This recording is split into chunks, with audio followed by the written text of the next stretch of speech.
माता सीता ने इन पांचों को श्राप क्यों दिया। आज हम एक ऐसी घटना के बारे में बताएंगे जब माता सीता क्रोधित होकर 5 लोगों को श्राप दे रही थी, जिसमें गाय, कौवा, तुलसी, फल्गु नदी और ब्राह्मण शामिल हैं। माता सीता श्री राम और लक्ष्मण जी के वनवास काटने के दौरान राजा दशरथ जी की मृत्यु हो जाती है।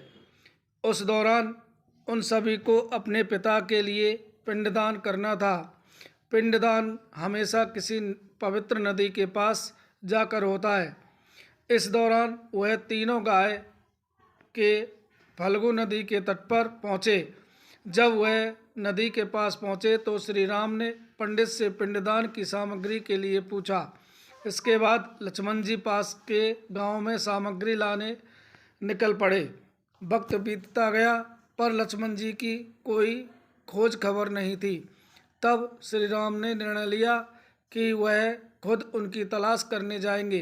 पूजा का शुभ मुहूर्त निकला जा रहा था।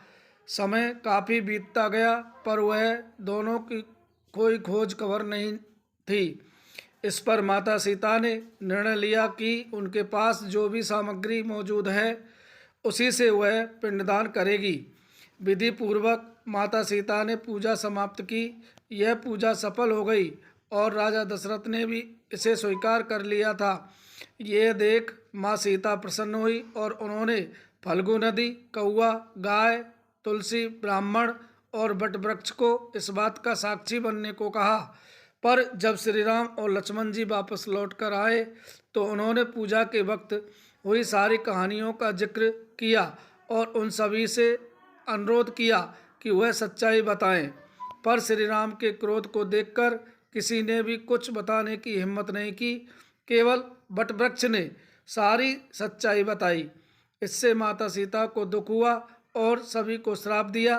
फल्गु नदी को उन्होंने श्राप दिया कि वह सिर्फ नाम की नदी होगी, उसमें कभी भी पानी नहीं होगा, आज भी यह सूखी पड़ी है। गाय को श्राप दिया कि उसके पूरी शरीर की पूजा कभी नहीं की जाएगी, यहाँ वहाँ भटकने का भी श्राप दिया। उन्होंने पंडित को भी श्राप दिया कि वह लाभ संतुष्ट नहीं रहेंगे। तुलसी